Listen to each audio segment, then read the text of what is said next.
This month aims to look at women and the challenges facing them, and we also celebrate women this month.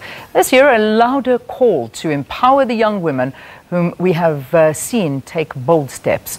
The fight against gender-based violence, as well as the acknowledgement of women, is now at its loudest, especially from the youth. So last week, we saw a bold stance from students in the Eastern Cape who are working with institutions to create safer places, but also forcing for spaces that will talk to gender-based violence and rape. To talk more about this, let's talk to our reporter, Iviwe Poti. Iviwe, good to see you. Thank you so very, very much for being with us here this morning. A very good morning to you too, Leanne. So last week, I mean, you were really covering a very important story. In fact, not only last week, the week before as well. Different strides in which young women, especially students, are taking to address the issues of rape and gender-based violence. Talk us through them. You know, I think, Leanne, we're at a time now where students feel more comfortable in terms of coming to the forefront and dealing with their issues in a public space so that, you know, we're not only seen by society as women, but we're also heard by society.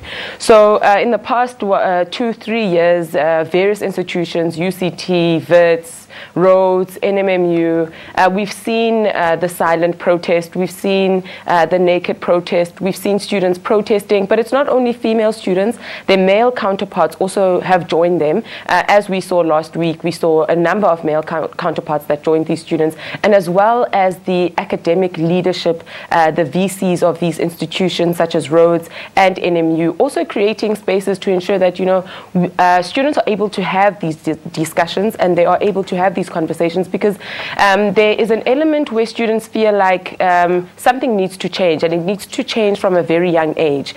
For example, when we spoke to a clinical psychologist, he told us it comes with the way you are actually raised as a young man also, because a lot of the guys are actually asking a lot of the questions. Case in example, the summit that we attended last week, a lot of the men, the young males, were asking the questions towards the women in leadership in terms of how are we actually supposed to behave ourselves? How clear must a no be a no in order for, you know, when does it become rape? What is to pursue someone and what is to harass someone? You'll remember, Leanne, that in general, as a young man, when you grow up, you're taught to hunt, you're taught to chase, and a lot of the guys, especially when you get to university, you must always go for the girl that actually doesn't want you. You must go for the girl that, you know, is seeming to give you a bit of a challenge. And also in terms of the female counterpart side, women are now starting to ask questions of, should you actually even be playing hard to get anymore? You know, the games that people used to play psychologically then are now the gray area and blurred lines that actually lead up to situations which are borderline violating human rights. Yeah. And a lot of the students, when we spoke to them, specifically last week, were also saying the challenge is that these things are happening with people that you know. It's not strangers majority of the time. I know, and that's the reality for everybody. But let's look at it. We played a clip a little bit earlier on the show. It was a video that's doing the rounds, and if my director can possibly maybe play it again, but not the abuse part, just the part where the women come together. There was, if you have seen this particular video, Iviwe, it actually happened at the Fort Hare campus at and this was in Alice, East London, and I mean it's basically a video clip that was filmed of a young woman being beaten up by her boyfriend at the campus, something that you're familiar with, you've seen, this is what you're talking about. But what came after that was quite inspiring. The girls grab this man and they march him to the police station. There is a massive group of young ladies that march him to the police station so that he can be held accountable for what he has done. You know, these are the kind of things that we are needing to see from particularly the young youth, the girls, sticking together and doing things like that. Is that the kind of talk, the kind of action that we need to see for particularly university students? Definitely, Leanne. I think even from the summit, one of the speakers was speaking to the fact that another challenge that young women are facing is the fact that women don't want to help one another. And even if you remember, one of what sparked last week's marches and the action that university took were the posts that Kensani, before her death, that she were posting that if someone asks for help, just help them. Yeah. So I think to see the university, the students of the University of Forte coming together like that is a move in the right direction. You'll remember, Leanne, that there's also the question of, is rape statistics on the high, or are people actually just becoming more comfortable in terms of coming out? You'll remember that previous years it was a stigma thing. It's embarrassing for someone to come out and say, I have been violated in a sexual manner, or I have been raped. And the support around you was never as strong as what we see it now. To see students coming together, not only barricading roads or protesting, but they're coming out together to show unity. I think it's a movement in the right direction. When we speak to clinical psychologists, they're saying that once we create a society where these things are things that are topical and we can talk about it openly, it will then start addressing the issues at a core level. Yeah, let's remind viewers of the video clip we're talking about. And again, I do advise those that are sensitive, particularly sensitive viewers, and I'm hoping that a lot of the kids have left the house by now. But have a look. This is the video we're talking about that happened at Forte University, and you'll see what happens first is the event of violence taking place.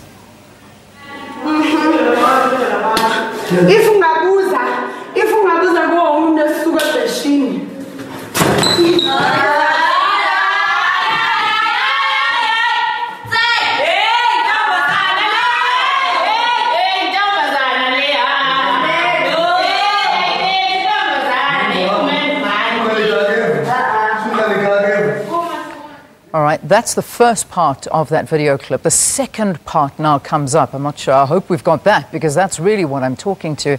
And I think what Iviwe is talking to as well is how the women, the young girls in that campus as well, come together and they march this young guy off to the police station so that he can actually be accounted or get charged for that kicking. I mean, this is unacceptable, Iviwe, when we look at video clips like that. And this is something that, it happens all the time. And as you're saying, people do not stand up for one another. There you go. Look at that powerful image. Iviwe, I'm not sure if you're able to see this, but if not, it's that man that kicked this girl. Is standing in the front, and there is a group of women that are walking him to the police station, sticking up for one another and actually putting your foot down and saying, no, I am not your puppet to be abused. Are these, again, some of the things that talk to events coming out of this conference? Definitely, Leanne. I think not even only the conference, but if we look at students in general, the way that they are able to mobilize and come together to fight for a specific cause. When we look at the stats, the last stats that the police service actually put out, almost 100 rapes are actually reported a day in South Africa, which is alarming. Sure. And I think in terms of even the violence that we see in our communities, that's also very alarming for the students. Students are alluding to the fact that we need to completely do away with a society where the male counterpart feels like I have a right to a female's body. We need to understand what are human rights, what are my rights as an individual, and also the male counterpart. And also we need to educate from a very young age in terms of what is consent, what is abuse, what are human rights. And maybe from that level of life orientation in high school, in junior school, a lot of the males that we spoke to were saying it would have been better if we were not only in life orientation, not only taught about the human body and how to take care of yourself, but as well as how to take care of the female counterpart and how to respect females. Like, for example, when they are going for a girl, the messages that you send could be borderline sexual harassment, but they don't know the difference. And for them right now, I think it's also a very sticky situation. And for women, we also need to come out very strong in terms of educating young women in terms of how do you protect yourself? How do you look out for these things? And you do have to report these cases. Don't shy away because you feel like there's a stigma attached to it. So those are some of the conversations that they're having. They also spoke to bullying, how bullying at a young level actually ends up in situations of sexual assault and sexual harassment at university level. It starts off by the little things, and then it becomes bigger once you get into the university level. Yeah, Iviwe, thank you very much for talking to us here on the program.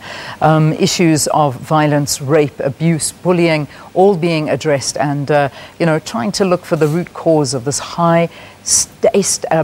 highest statistics of 100 women being raped a day, as Iviwe has said, here in South Africa. It's something absolutely unacceptable. Thanks for talking to us, and Iviwe Poti, keep up the great work, and we'll chat to you soon. Let's take a break. When we return.